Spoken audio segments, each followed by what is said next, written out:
Yes hello my dear student, आप सभी को मेरा नमस्ते।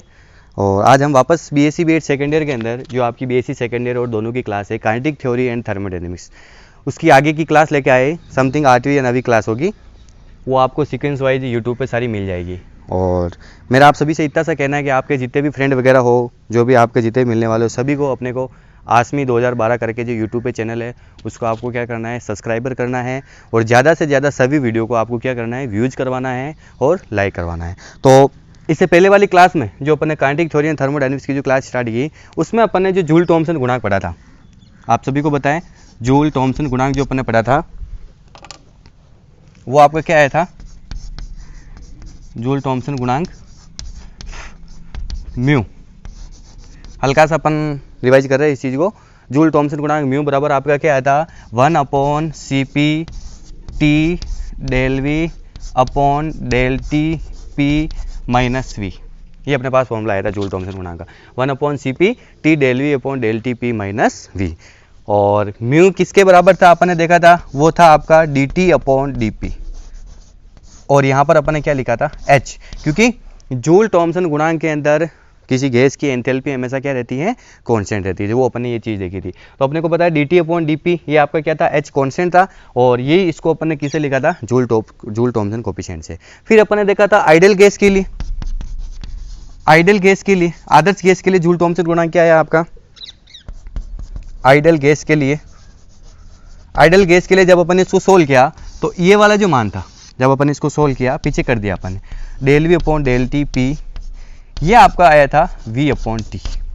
ये आपका क्या आया था, v अपॉन टी। इस मान को अपन ने यहाँ रखा तो t से t कट गया और v में से v गया, तो जूल थॉमसन गुणांक आदर्श गैस के लिए कितना होता है, 0। क्योंकि आदर्श गैस प्रकार की कोई गैस होती नहीं।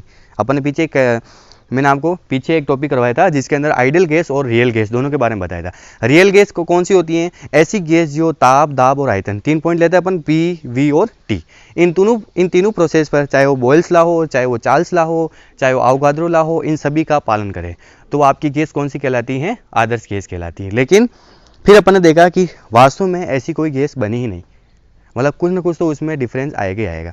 तो फिर एक वान डेर वाल नामक साइंटिस्ट हुआ था, उसने आदर्श गैस समीकरण क्या थी आपकी, PV equal to RT। Van der Waal scientist ने आदर्श गैस समीकरण में कुछ संशोधन किया और संशोधन करने के बाद उसने नई समीकरण बनी अपनी रियल गैस, जिसको अपन वान डेर वाल समीकरण बोलते हैं। तो अब अपन यहाँ पर देखेंगे कि वान डेर वाल समीकरण के लिए जूल थॉमसन गुणांक का मान कितना होता है। तो आइए अपन देखते हैं।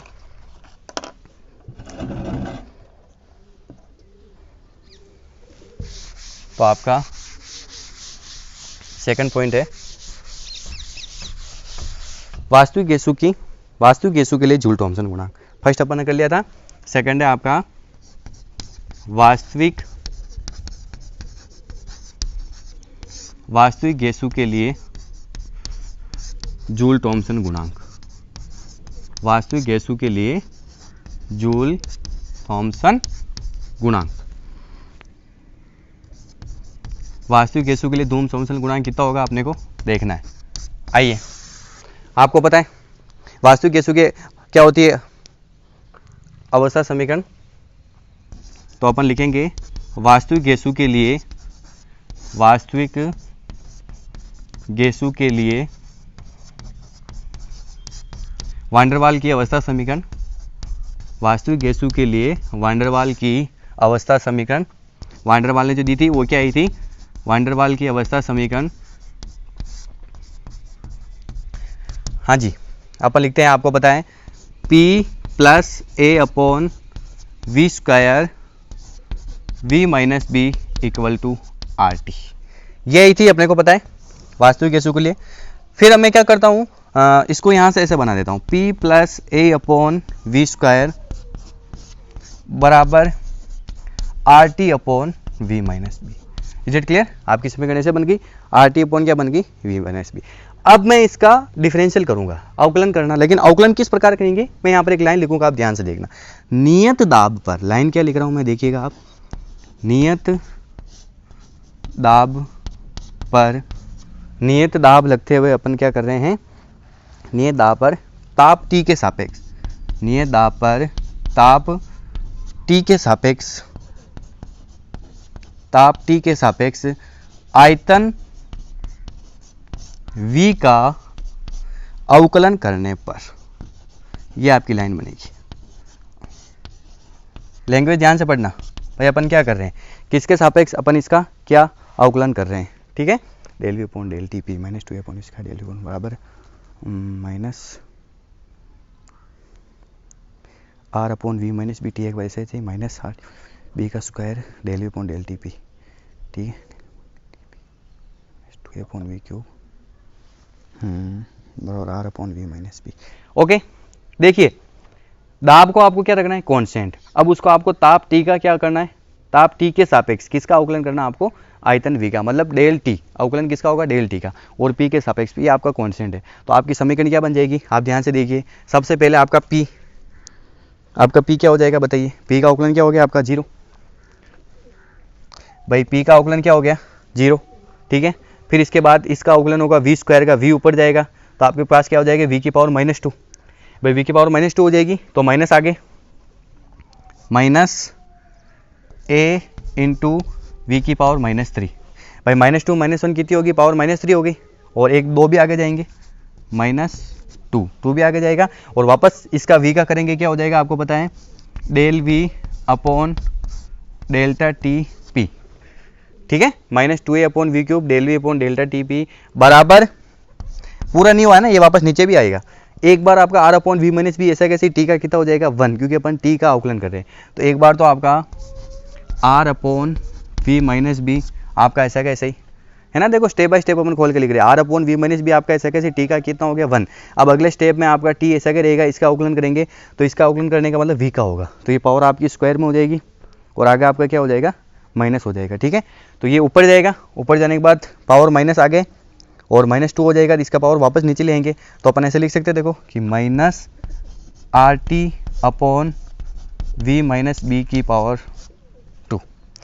भाई ये आप ऊपर ले जाओगे, ठीक है, v का अवकलन हो रहा है, तो इसकी पावर कितनी हो जाएगी आपको पता, -1, तो माइनस आपका आगे आ गया, माइनस आपका आगे आ गया, फिर -1 पावर कितनी हो जाएगी वापस -2, और -2 को अपने नीचे भेज दिया तो पावर कितनी होगी, इसकी स्क्वायर होगी, ठीक है। चलो अगले वाले स्टेप में चलिए, अगले वाले स्टेप में क्या हो जाएगा, ये तो ऐसा कैसे ही, और इसको अपन लिख सकते हैं -2a वी क्यूब को मैं नीचे भेज दूंगा, 2a upon we cube del V upon del T P बराबर r upon V minus B.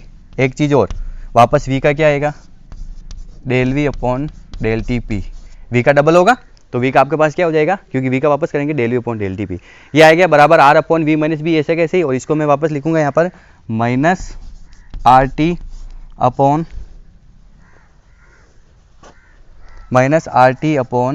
आगे लिख देता हूँ ना यहाँ पर minus R T upon V minus B का whole square del V upon del T P, ठीक है जी।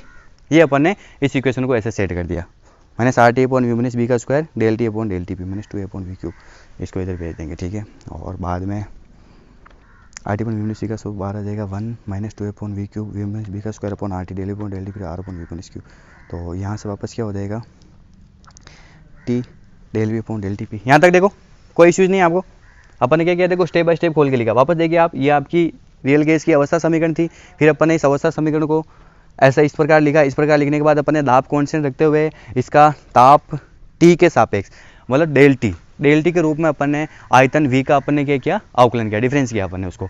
तो जब आयतन v का अवकलन करेंगे तो आपको पता है एक बार तो p आपका 0 हो जाएगा, और इसका क्या हो जाता है देखो माइनस पे ये ऊपर जाएगा, -2a v की पावर कितनी हो जाएगी, -3 del V upon del T P बराबर अगले स्टेप में क्या हो जाएगा आपको पता है, r upon V minus B, ठीक है भाई। इसका कर रहे हैं अपन अगले स्टेप में, तो आपका इसका क्या हो जाएगा, हाँ एक बार तो t का 1 हो गया, यहाँ पर आपके पास 2 टर्म्स बन रही, एक तो ये टर्म्स बन रही, एक आपकी t बन रही, तो t का आपका कितना हो गया 1। अब आपके पास क्या बच गया, एक बार r upon V minus B, ऐसा कैसे, ठीक है। अगले स्टेप में v का होगा तो ये आपको पता पावर ऊपर जाएगी, वी माइनस बी की पावर -1 तो माइनस आगे आ जाएगा, माइनस आर टी इसकी पावर कितनी हो जाएगी -2, वापस नीचे आ जाएगा तो माइनस की पावर किस में चेंज हो जाती है, प्लस में। तो R T upon V minus B का होल स्क्वायर, और वी का अपन क्या लिख सकते हैं, del V upon del T, और बाहर पी लग रहा है क्योंकि अपन प्रेशर जो है उसको अपन क्या लेके चल रहे हैं, कॉन्स्टेंट लेके चल रहे हैं, ठीक है। तो अब इस इक्वेशन को मैंने जमाया, कैसे जमाया, -2a वी को मैं नीचे भेज दिया तो v आपका प्लस में हो गया, -2a अपॉन वी क्यूब, ये आपका वापस ऐसा कैसे del V upon del T P बराबर ये r upon V minus B, और ये इसके साथ -R T upon V minus B का square del V upon del T P नीचे लिखना है ना, ठीक है। अब एक चीज़ नोटिस करना आप, ये इसमें और इसमें दोनों में क्या कॉमन है, del V upon del T P. तो अपन ने क्या लूँगा, दोनों में यहाँ से del V upon del T P common लेता हूँ। तो इधर मिटा रहा हूँ मैं, इधर का हो जाएगा आपके पास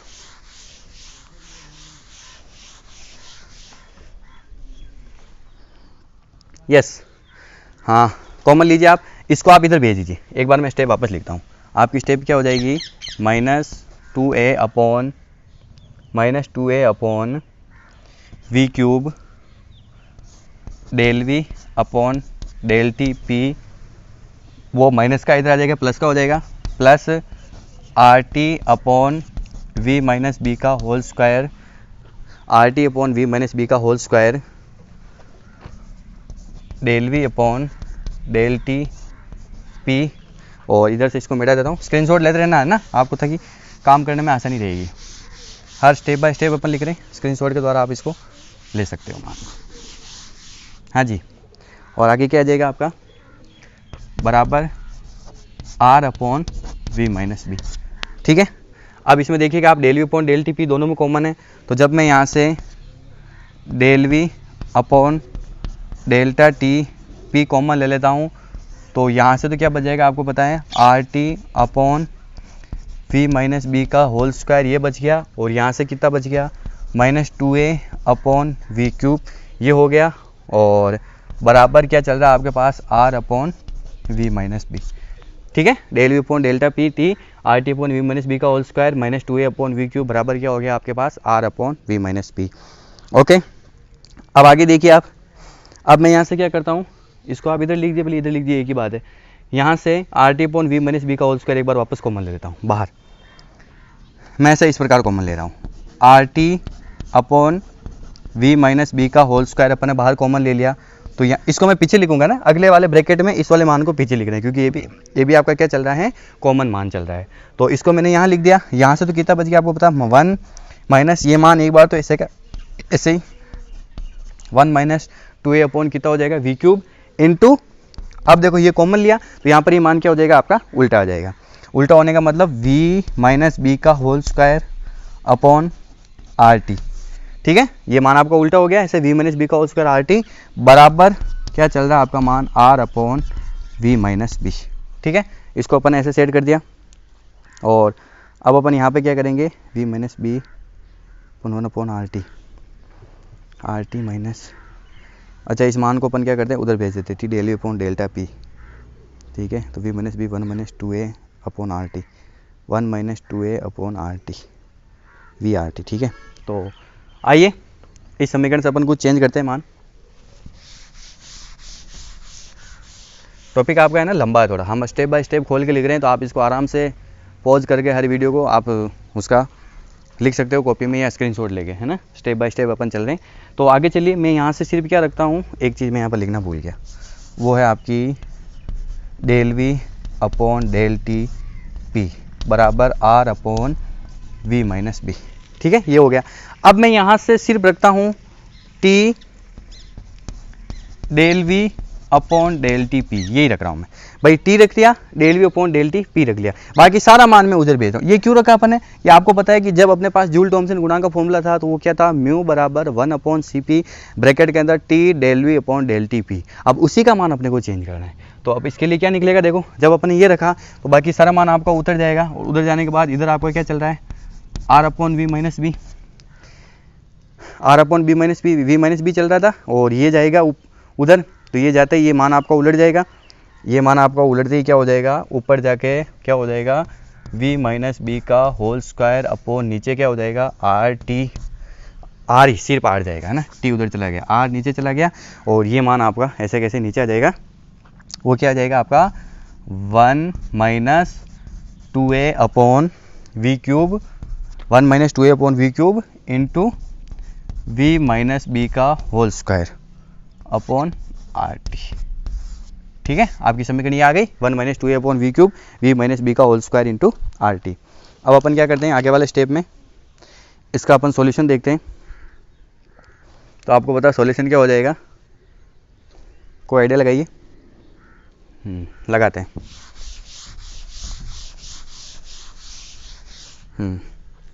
सोल्यूशन के लिए अपन क्या करते हैं कि आपका जो मान है ना वो आप देखिएगा क्या हो जाएगा, T del V upon del T P बराबर आर से आर कट गया, एक आर से आपका एक आर कट गया, और v माइनस बी पावर से एक v minus B power cut गई, तो ऊपर आपकी पावर क्या बच गई, v माइनस बी। भाई ऊपर तो आपके पास ये बच गया, थोड़ा सा इसको इधर लिख देते हैं अपन, ऊपर आपके पास क्या बच गया, v माइनस बी अपॉन में नीचे क्या आ जाएगा आपके पास, नीचे आ जाएगा आपके पास, मैं यहाँ से क्या लेता हूँ, आर टी बाहर कॉमन ले लेता हूँ, मैं यहाँ से क्या ले लेता हूँ, इस वाले ब्रैकेट से ना आर से आर कट गया, 1 अपॉन आर टी अगर अपन बाहर कॉमन ले लेते हैं तो यहाँ तो आपके पास कितना बच जाएगा, आर टी। भाई नहीं है तो ये हो गया ना, जब आप इसको इससे मल्टीप्लाई करोगे तो आर टी से आर टी कट गया, आपका कितना हो गया, 1 हो गया, minus 2a upon we cube V minus B का होल स्क्वायर, ये बचेगा R T minus 2a upon we cube V minus B का होल स्क्वायर।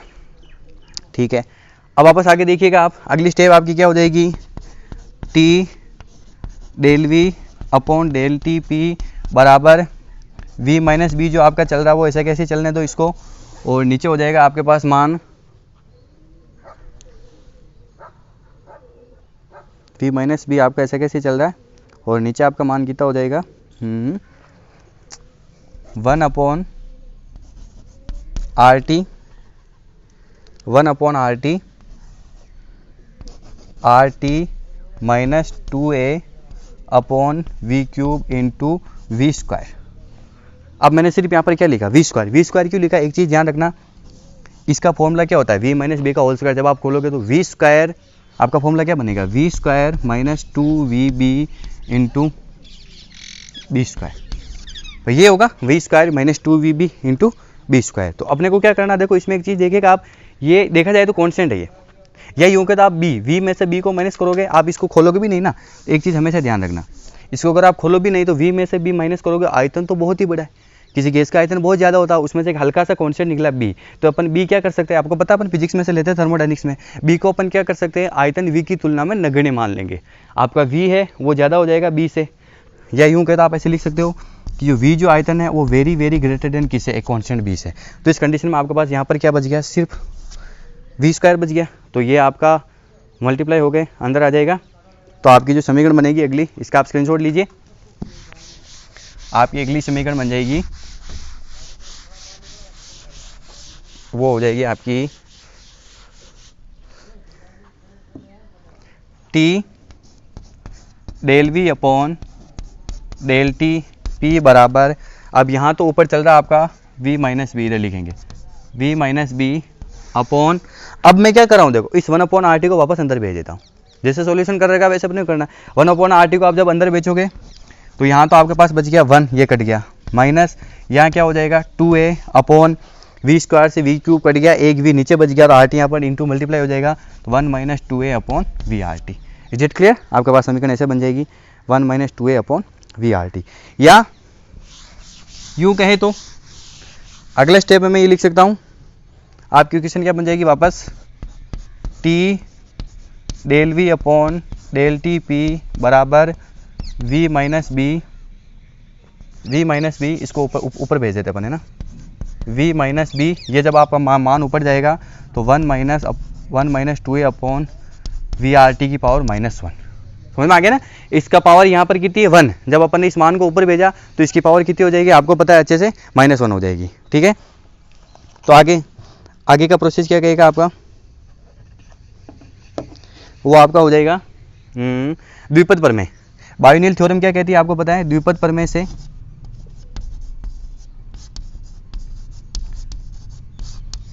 द्विपद प्रमेय का मतलब जब अपन ये पावर अंदर भेजेंगे तो आपकी इक्वेशन क्या बन जाएगी, T del V upon del T P बराबर v माइनस बी, और ये मान जैसे ही माइनस आ जाएगा तो 1 प्लस माइनस माइनस आपका क्या हो जाएगा, प्लस हो जाएगा, 1 plus 2a upon V R T.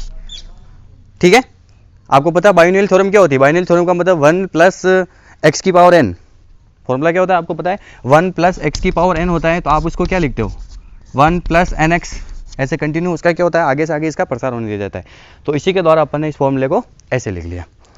अब वापस आगे क्या चेंज हो जाएगा इसका मान, आगे आपका मान इसका हो जाएगा वापस, इसको आप मल्टीप्लाई कर लीजिए, तो मल्टीप्लाई करोगे तो इधर तो हो गया आपके पास T del V upon del T P बराबर, मल्टीप्लाई करोगे तो एक बार v 1 से होगा तो आपका कितना हो जाएगा v, प्लस एक बार v इनसे होगा तो कितना हो जाएगा आपको पता है 2av upon V R T, ये होगा 2av upon V R T, minus b को 1 से करेंगे तो कितना हो जाएगा आपको पता है माइनस का b, और अब अपन b को इससे करेंगे तो कितना हो जाएगा minus two A B upon V R T. Actually क्या नीचे से आपको दिखेगा नहीं ना, तो मैंने इसको ऑब्लिक करके ऐसे लिख लिया है ना, इन दोनों को अपने मल्टीप्लाई किया, v प्लस ये इससे मल्टीप्लाई हुआ 2av upon V R T, minus b इससे हो गया माइनस हो गया, और ये माइनस प्लस आपका क्या हो गया माइनस, और माइनस होती है ये क्या बन गया आपका minus 2ab upon V R T. ठीक है, जैसे ये बना तो अब अपन लिख सकते हैं, देखो कि देखिएगा आप एक मिनट, इसको अपन देखते हैं। देखो रियल केस वाला टॉपिक बहुत ही बड़ा है, स्टेप बाय स्टेप अपन खोल के लिख रहे हैं, आपको कोई दिक्कत नहीं आनी चाहिए ना, स्टेप बाय स्टेप अपन चल रहे, टॉपिक क्या ज़्यादा है, तो बार बार अपन बोर्ड भर रहा है, उसको आप पॉज करके हर एक लाइन को आप सिस्टमेटिक तरीके से आप उतार सकते हो। तो आगे चलिए आप, आगे आपका फॉर्मूला क्या बन जाएगा वापस, एक बार इसको अपन वापस लिखते हैं ना, वापस लिखने का मतलब v से आपका v कट गया, तो आपके पास क्या मान आ गया t del v upon del p बराबर v आपका ऐसा कैसे ही v प्लस v से v कट गया 2a upon R T, v plus क्या हो गया 2a upon R T minus b भी आएगा, ये माइनस b, और ये आपका लास्ट वाला पद हो गया minus 2ab upon V R T. ठीक है, अब एक चीज़ नोट करना है यहाँ पर, लास्ट वाला जो टर्म्स है इसमें a और b दोनों कांस्टेंट है, a और b आपको पता है दोनों कांस्टेंट है, बहुत ही छोटे मान है, और इसमें v और r और t ये बहुत ही ज़्यादा है, v r और t बहुत ही ज़्यादा है, तो इस कंडीशन में इस मान को अपन इसके तुलना में लेफ्ट करते हैं, जो अपन फिजिक्स में करते हैं आप सभी को अच्छे से पता है, क्योंकि अपन ऐसे लिख सकते हैं, आप चाहो तो कि अपने को पता है कि जो v r ये मान बहुत ही ज़्यादा होते हैं, कैसे स्मॉल a और b कॉन्स्टेंट है, ये मान बहुत ही ज़्यादा है, इन वाले दोनों कांस्टेंट है, तो जैसे अगर आप बड़ी संख्या का भाग छोटी संख्या में दोगे तो आंसर वैसे 0 पॉइंट समथिंग आता है, आपको ये चीज़ अच्छे से पता है, तो जैसे ही आंसर 0 पॉइंट समथिंग आएगा तो अपन पीछे वाले पद को क्या कर देंगे लेफ्ट कर देंगे, तो अतः 2ab upon V R T पद को नगण्य मानने पर शून्य हो जाएगा, तो अपन इसको कांस्टेंट मान लेंगे, नगण्य मानने पर। जैसे आप इस टर्म्स को कांस्टेंट मानोगे तो आपके पास क्या समीकरण हो जाएगी, अब आपके पास क्या बच जाएगा, वो हो जाएगा, इसको मिटा देते हैं, टर्म्स बन जाएगी आपके पास t del v upon del T P बराबर v, इसको मैं पहले ले लेता हूँ ना, minus b plus 2a upon R T. अब देखो धीरे धीरे अपन उसके पास जा रहे हैं, इस मान को अपन सोल्व करते जा रहे हैं, क्योंकि अपने को ये सीधा ये जो वैल्यू आ रही है अपने को, ये वैल्यू अपने को सीधा किस में पुट करना है, जूल थॉमसन गुणांक के अंदर जो फॉर्मूला है वो उसका आपका फॉर्मूला के अंदर t del V upon del T P आएगा, उस फॉर्मूले के अंदर अपने को क्या करना है, इस वैल्यू को सीधा पुट करना है, बस ये मान आ गया, और अब अपन क्या करेंगे उस वाले मान को पुट कर देंगे, और पुट करते ही आपके पास फॉर्मूला क्या बन जाएगा, देखिए आगे। अब अपन लिखेंगे, चूँकि जूल थॉमसन गुणांक का फॉर्मूला क्या होता है, जूल थॉमसन गुणांक का फॉर्मूला होता है म्यू एच बराबर 1 upon C P T del V upon del T P minus V. ठीक है, बस अपने को यहाँ रखना है, इसको आप चाहो तो इक्वेशन नंबर फर्स्ट बना सकते हो, जूल थॉमसन गुणांक का मान ये होता है, तो अब अपन क्या करेंगे, समीकरण 1 का मान रखने पर समीकरण 1 की वैल्यू पुट कर दो आप, समीकरण 1 का मान रखने पर। ठीक है, एक चीज़ और आपको पता है अच्छे से कि जब अपन ने जूल थॉमसन गुणांक के या जूल थॉमसन इफेक्ट के जब अपन ने कंक्लूजन देखा, इसका क्या कंक्लूजन निकला, तो उसमें हाइड्रोजन ऑक्सीजन नाइट्रोजन वगैरह जो गैसें थी वो उसके टेम्परेचर में परिवर्तन होता है, उनके टेम्परेचर में क्या होता है परिवर्तन, मतलब कुल मिला के इसकी जो डेफिनेशन है वही क्या कहती है कि गैस के तापमान में परिवर्तन होना, ये चीज़ कहलाती है जूल थॉमसन इफेक्ट। तो आदर्श गैस के लिए देखा था, आदर्श गैस के लिए इसका मान 0 हो गया। ठीक है, इसका मान 0 हो जाता है। अब वो अपन देखेंगे रियल गैसेज के अंदर, रियल गैसेज के अंदर अपने पास अलग अलग 3 स्टेप बनेगी, कैसे बनेगी, फिलहाल अपन इसका ये वैल्यू पुट करते हैं, उसके बाद अपन आगे देखते हैं। आप वैल्यू पुट कीजिए इसकी, समीकरण 1 का मान इसमें रखेंगे अपन, ये रहा ना जूल थॉमसन गुणांक का, तो जब आप मान रखोगे तो आपके पास समीकरण क्या बन जाएगी, आपकी जो इक्वेशन है वो ऐसे हो जाएगी, रखिए ये मान आपको इसमें रखना है, तो आपकी समीकरण हो जाएगी म्यू एच बराबर 1/CP, और इसकी जगह अपन क्या लिखेंगे, V minus B plus 2A/RT, और एक आपका माइनस वी वैसा का वैसे ही चल रहा है, ये अपन ने ऐसा कैसे लिख दिया। ठीक है, तो आगे हो जाएगा आपका फॉर्मूला ये म्यू एच बराबर 1/CP, V से V कट गया, V से V कट गया, आपका फॉर्मूला क्या होगा, इसको आप पहले लिख दो 2A/RT माइनस बी। ये आपका वास्तविक गैसों के लिए जूल, अब जाकर आपका फॉर्मूला कंप्लीट हुआ। वास्तविक गैसों के लिए जूल थॉमसन गुणांक का फॉर्मूला कंप्लीट हुआ। ये अभी तक अपने पास फॉर्मूला है, अब अपने को इस फॉर्मूले से 2-3 निष्कर्ष निकलेंगे। एग्जैक्ट म्यू एच का मान कितना होगा, कौन सी स्टेप में म्यू एच आपका पॉजिटिव आएगा, मतलब पॉजिटिव आने का मतलब उसका टेम्परेचर इंक्रीज होगा, कौन सी स्टेप में आपका म्यू एच नेगेटिव हो जाएगा, नेगेटिव होने का मतलब टेम्परेचर क्या हो रहा है उसका यहाँ पर डिक्रीज हो रहा है, और एक स्टेप ऐसी आएगी जहाँ पर म्यू एच आपका जीरो हो जाएगा, मतलब उस कंडीशन में आपका टेम्परेचर ना तो बढ़ रहा है और ना ही क्या हो रहा है, घट रहा है। तो अब अपन यहाँ से ये 3 स्टेप पढ़ेंगे, तो आप चाहो तो इसको ऐसे लिख सकते हो, ये समीकरण वान डेर वाल गैस के लिए जूल थॉमसन प्रभाव को व्यक्त करती है। आप लिख सकते हो यहाँ पर, यह समीकरण वान डेर वाल गैस के लिए, वान डेर वाल गैस के लिए जूल थॉमसन गुणांक को प्रदर्शित करती है। जूल थॉमसन गुणांक को, वान डेर वाल गैस के लिए जूल थॉमसन गुणांक को प्रदर्शित करती है। वान डेर वाल गैस के लिए जूल थॉमसन गुणांक को प्रदर्शित करती है। ठीक है, अब इस समीकरण से अपने को क्या निष्कर्ष निकालना है वो अपने को बोलना है। तो इस समीकरण से स्पष्ट है, अब अपन लिखेंगे आगे 3 अलग अलग निष्कर्ष लिखेंगे। फिलहाल आप इसको लिखिए और मैं आगे वापस लिखता हूँ, है ना। आगे क्या हो जाएगा वो अपने को देखना है। एक बार इस समीकरण को वापस देखो, इस समीकरण से अपन क्या लिख सकते हैं, इस समीकरण से आपकी समीकरण क्या बन जाएगी, म्यू एच बराबर 1/CP 2A/RBT माइनस 1। क्या ये समीकरण मैंने सही लिखी है गलत लिखी बताइए। यहाँ पर भी बी आएगा, इस समीकरण को चेंज कर दिया अपन ने। मैंने यहाँ पर क्या किया, बी बाहर कॉमन ले लिया था, B/CP अंदर क्या हो जाएगा 2A/RBT, बी इसके साथ जुड़ जाएगा -1। अब यहाँ से अपन कुछ निष्कर्ष निकालेंगे, वो आपको कैसे निकलेगा, इसको समीकरण एग्जैक्ट इसको बोलना, ये आपकी एग्जैक्ट समीकरण हो जाएगी। अब आइए अपन इसके कंक्लूजन निकालते हैं। तो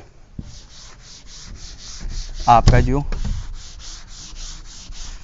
केस फर्स्ट हो जाएगा वो क्या कहेगा,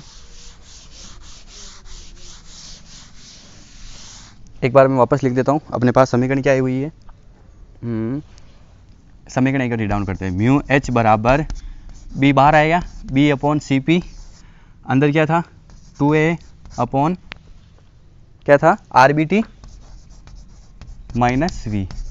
ठीक है, अब अपन पढ़ेंगे केस नंबर फर्स्ट, कौन सी कंडीशन में आपका क्या प्रोसेस होगा वो अपने को पढ़ना है। मैं यहाँ पर लिखता जाऊँगा, आप एक इसको देखना कि किस प्रकार मैं आपका यहाँ मान चेंज करता हूँ। तो अब अपन, मैं सबसे पहले क्या करता हूँ, यहाँ पर कुछ वैल्यूज़ को मैं देखता हूँ कि यदि मैं ऐसे लिखता हूँ, यदि 2A/RT इसका मान बहुत ही ज़्यादा हो किससे, RB, इसका मान बहुत ज़्यादा हो T से। ध्यान से देखिएगा आप, 2A/RB ये प्रोसेस अगर बहुत ही ज़्यादा हो किससे हो, T से, तो इस कंडीशन में आपको पता है मतलब अपन टेम्परेचर तो कम कर रहे हैं, टेम्परेचर कम हो रहा है, लेकिन इसका मान क्या प्राप्त होएगा वो अपने को देखना है। तो अब देखिएगा आप, ये पूरा मान कम हो गया 2A/RB, T से बहुत ही ज़्यादा हो गया, तो आपको पता है आप इसको T से डिवाइड करोगे मान आपका वो का वही रहेगा, और इससे आप इसको हमेशा माइनस करोगे तो आपका म्यू एच क्या आएगा, पॉजिटिव आएगा। भाई म्यू एच आपका क्या आएगा, धनात्मक आएगा। बस यहाँ से निष्कर्ष निकलेगा, ये अपने को देखना है। 2A/RB, ये 2A/RB बहुत ही ज़्यादा हो, is very very greater than किससे, T से, तो आपको पता है इसका मान कुछ ना कुछ पॉजिटिव आएगा, इसमें से अपन इसको वैसे ही माइनस कर रहे हैं, तो आपको पता है म्यू एच क्या हो रहा है, मतलब पॉजिटिव, अर्थात अपन तापमान परिवर्तन कर रहे हैं, या अपन शीतलन प्रभाव ला रहे हैं, या यूं के किसी का प्रेशर अपन चेंज कर रहे हैं, लेकिन उसका ताप हमेशा क्या आएगा, ज़्यादा आएगा। यहाँ पर एक कंडीशन ये कहती है, तो अपन लिखेंगे अर्थात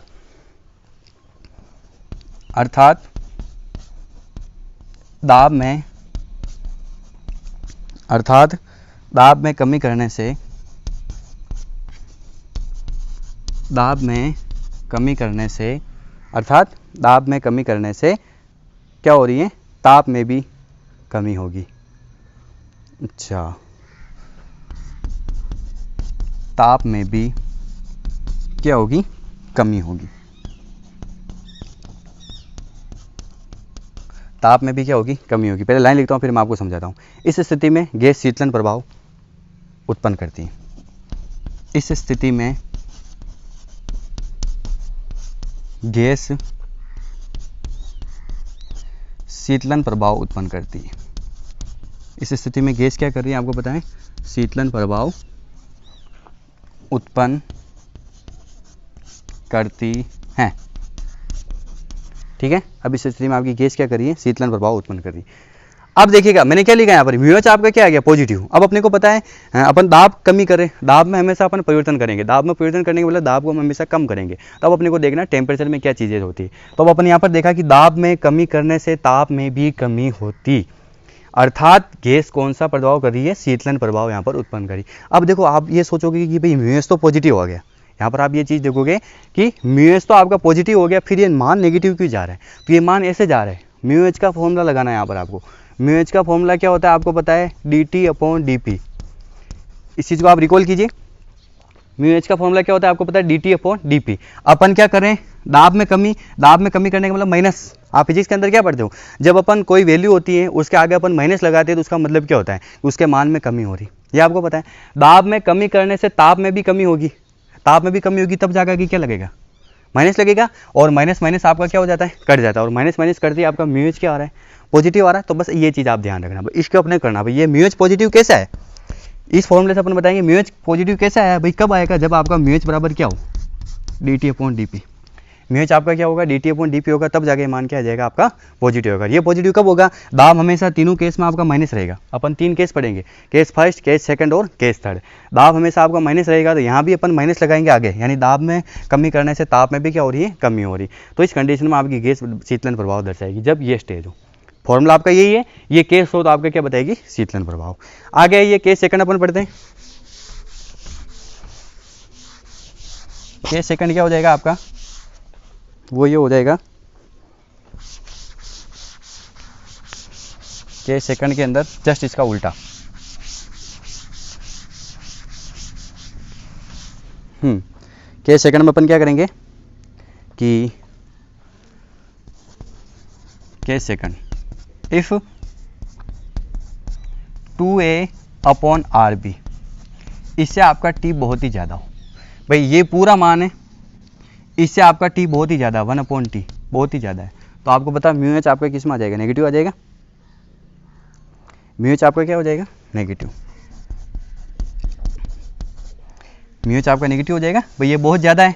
तो इसका मतलब जब इसको मान इसको करोगे तो भाई ये 0 हो जाएगा। भाई आप ये इसको इस 1/T से मल्टीप्लाई करोगे तो ये मान आपका 0 पॉइंट समथिंग चलेगा, और v कुछ है तो 0 पॉइंट समथिंग में से v माइनस करेंगे तो आपका आंसर किस में आ जाएगा, माइनस में। तो यहाँ पर आपका म्यूएच क्या आ रहा है, नेगेटिव। म्यूएच नेगेटिव आने का मतलब अब आपको पता फॉर्मूला क्या होता है, म्यूएच बराबर dt/dp। Is that clear.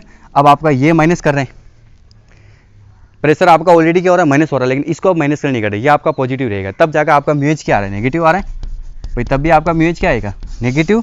तो अपन कह सकते हैं कि जब आपके पास ये स्टेप हो, 2a/RB बहुत ही कम हो टी से, तो इस स्थिति में दाब में कमी करने से ताप उसका क्या हो रहा है, ज़्यादा हो रहा है, तो यहाँ पर शीतलन प्रभाव नहीं उत्पन्न होएगा। तो अपन लिख सकते हैं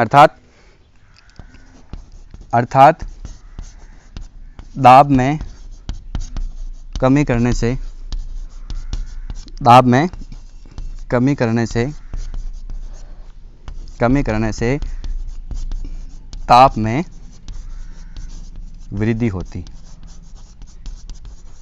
ठीक है भाई, इस स्थिति में जब अपन दाब में कमी करें तो आपकी ताप क्या हो रही है, वृद्धि हो रही है, ताप में वृद्धि हो रही है। अतः इस स्थिति में गैस को सिलेंडर डॉट में से गुजारने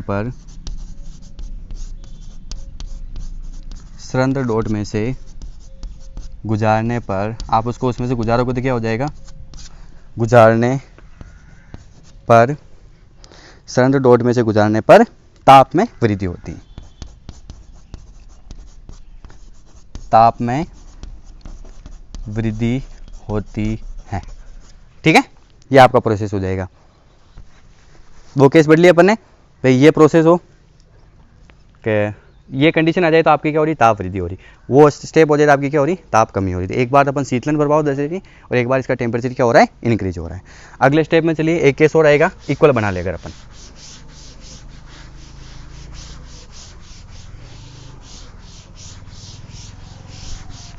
केस थर्ड अपन देखते हैं।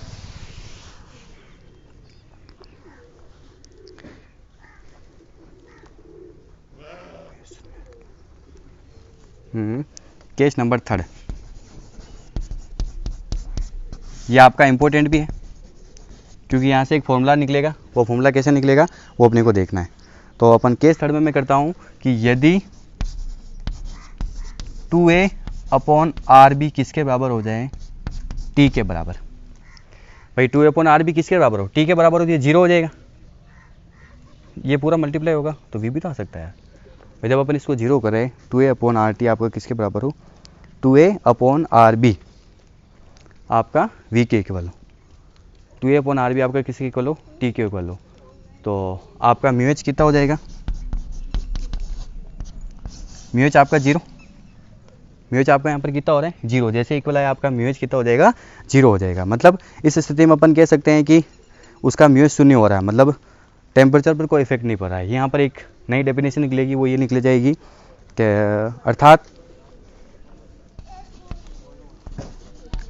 अर्थात इस ताप पर गैस को संयंत्र डॉट में से गुजारने पर, इस ताप पर गैस को संयंत्र डॉट में से गुजारने पर, संयंत्र डॉट में से गुजारने पर, इस दाब पर गैस को संयंत्र डॉट में से गुजारने पर म्यूएच 0 होता है। म्यूएच आपका क्या हो जाएगा, 0 हो जाएगा। इसलिए इस ताप को अपन बोलेंगे व्युत्क्रमण ताप, इनवर्स टेम्परेचर। इसलिए इस ताप को व्युत्क्रमण ताप, ये डेफिनेशन पूछते हैं आपको सेकेंड ईयर में 2 या 3 बार पेपर में आई हुई। इनवर्स टेम्परेचर क्या होता है, व्युत्क्रमण, जिसको अपन हिंदी में बोलेंगे व्युत्क्रमण ताप कहते हैं। इनवर्स टेम्परेचर इंग्लिश में अपन क्या बोलेंगे इसको, इनवर्स टेम्परेचर। इसे TI, इसे अपन किससे निरूपित करेंगे, TI से, इसे TI से रिप्रेजेंट करते हैं, निरूपित करते हैं। ठीक है, तो ये आपकी हो जाएगी व्युत्क्रमण ताप। मैंने आपको पहले बताया था कि इसके अपन 3 केसेस बढ़ेंगे और तीनों केसेस में अपने पास अलग अलग स्टेज प्राप्त होगी। अब आपको मेन में बताता हूँ, जो आपको एग्जाम में क्वेश्चन पूछेंगे वो आपको 2 प्रकार से पूछ सकते हैं। एक, अगर आपके पास सीधी आ जाए डेफिनेशन की इनवर्स टेम्परेचर किसे कहते हैं, व्युत्क्रमण ताप किसे कहेंगे, तो आपको सीधा ये केस सोल्व करना है, सीधा केस थर्ड।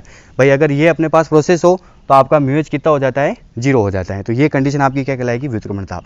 लेकिन अगर आपको बड़ा क्वेश्चन पूछ ले कि वास्तविक गैसों के लिए वान डेर वाल्स समीकरण क्या होगी और उसका जूल थॉम्पसन प्रसार कितना होगा वो बताइए, और उसके साथ साथ आपको व्युत्क्रमण ताप बताना है। तो जो मैंने आपको पूरा टॉपिक सोल्व कराया है वो आपको पूरा करना है। ठीक है, तो अब अपना फॉर्मूला वापस यहाँ से चेंज हो जाएगा, और वापस चेंज होते मैं यहाँ पर क्या लिखूँगा, इसी फॉर्मूले को कुछ अपने को इसको क्या करना है, रिप्रेजेंट करना है।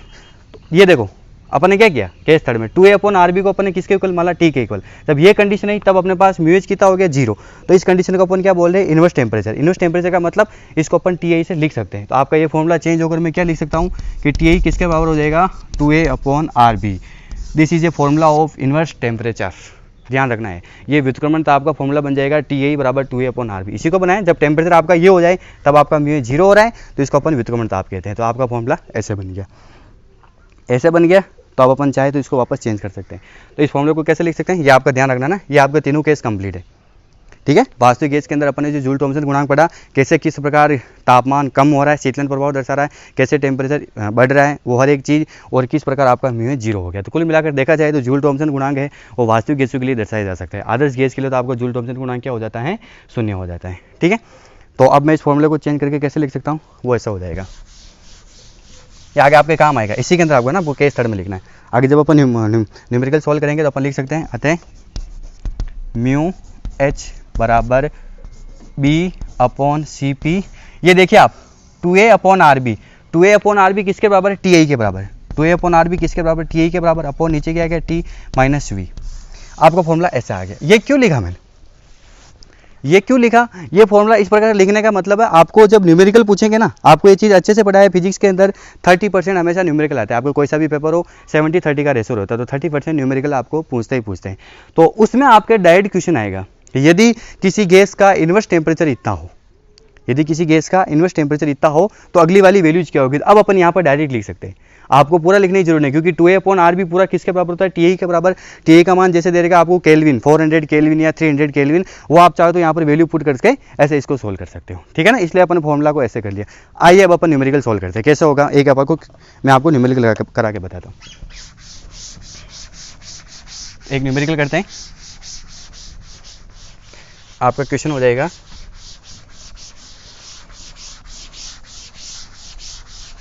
जो क्वेश्चन लिखिए आप,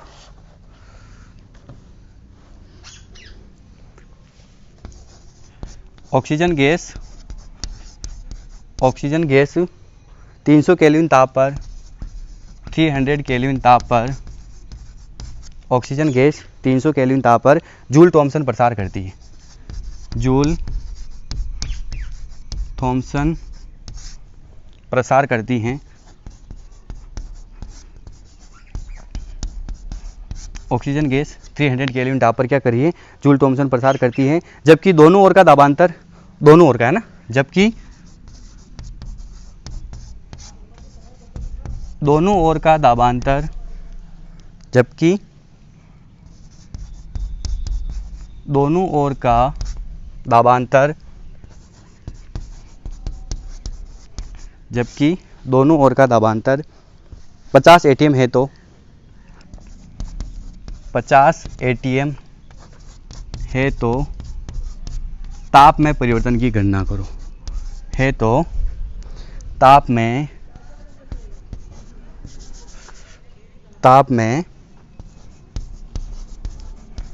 परिवर्तन की गणना करो। ये आपका क्वेश्चन है। अब इसको आप देखिएगा ध्यान से और अपन कैसे सोल्व करते हैं। लगाइए, आइडिया लगाइए, आपको क्या क्या दिया हुआ है, 300 केल्विन 50 ATM, तो 50 इंटू जिसके बाद 5 पास्कल, 50 इंटू जिसके बाद 5 पास्कल, और आपको क्या बताना है dt/dp, dt बराबर बताना आपको है ना, तो B/CPT TA - T dP। तो देखिएगा आप, एक चीज़ और आपको दे रखी है, वो आपको यहाँ पर लिखना है, दिया है गिवन क्या क्या चीज़ है, वो आपकी गिवन हो गई। एक तो आपको दे रखा है वैन डर वाल्स नियतांक B, स्मॉल b का मान दे रखा है आपको, वो दे रखा है 3.12 इंटू 10⁻⁵ मीटर क्यूब पर मोल, ठीक है। एक तो आपको ये दे रखा है 3.12 इंटू 10⁻⁵ मीटर क्यूब पर मोल, और एक आपको TI 1000 केल्विन, एक आपको कितना देखा है TI व्युत्क्रमण ताप कितना दे रखा है आपको 1000 केल्विन, और एक आपको दे रखा है CP क्या होती है, स्थिर दाब पर मोलर स्पेसिफिक हीट होती है। तो और CP दे रखा है आपको 29.26 जूल पर मोल इंटू केल्विन, जूल पर मोल इंटू केल्विन। ये आपके पास न्यूमेरिकल है और ये आपके पास वैल्यूज दे रखी। अब आपको निकालना क्या है, ताप में परिवर्तन, टेम्परेचर में परिवर्तन कैसे बताएंगे, हल्का सा मैं आपको बता रहा हूँ, क्योंकि मैंने आपको किस प्रकार न्यूमेरिकल सोल्व करते हैं मैंने आपको ये चीज़ पहले भी बता रखी कि क्या क्या चीज़ गिवन है उसको आप सबसे पहले लिख लीजिए। फिर उसके बाद आपको क्या पूछ रहा है वो आपको लिखने के लिए आपको क्या करना है, फॉर्मूला लिखना है। फॉर्मूला लिखने के बाद जो चीज़ पूछ रहा है उसको आप एक साइड में रहने दीजिए, बाकी सारे मान को आप उधर ले जाइए, ठीक है। तो इससे आपका न्यूमेरिकल क्या हो जाता है, आराम से सोल्व हो जाता है। एक चीज़ और, आपकी यूनिट भी चेंज होगी। जैसे यहाँ पर B की यूनिट है मीटर क्यूब पर मोल, T की यूनिट है केल्विन है, और CP की यूनिट है जूल पर मोल इंटू केल्विन। तो आपको यूनिट सारी लगानी है मैंने, क्योंकि न्यूमेरिकल आपको कम से कम 7 या 8 न्यूमेरिकल मैं आपको करा चुका हूँ। तो वहाँ किस प्रकार आपकी वो जो है ना जो इसकी यूनिट है वो किस प्रकार करती है, और लास्ट में क्या बच जाएगी, केल्विन में आंसर आ जाएगा।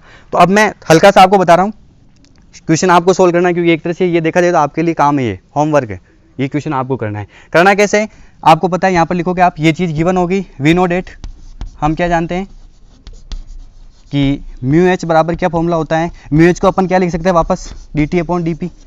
μH को अपन क्या लिख सकते हैं, ये लिख सकते हैं dt/dp बराबर B/CP T I upon T, आप चाहो तो इसे इसको अपन डायरेक्ट लिख सकते हैं, T I upon T B upon C P T I upon T minus V, यही था।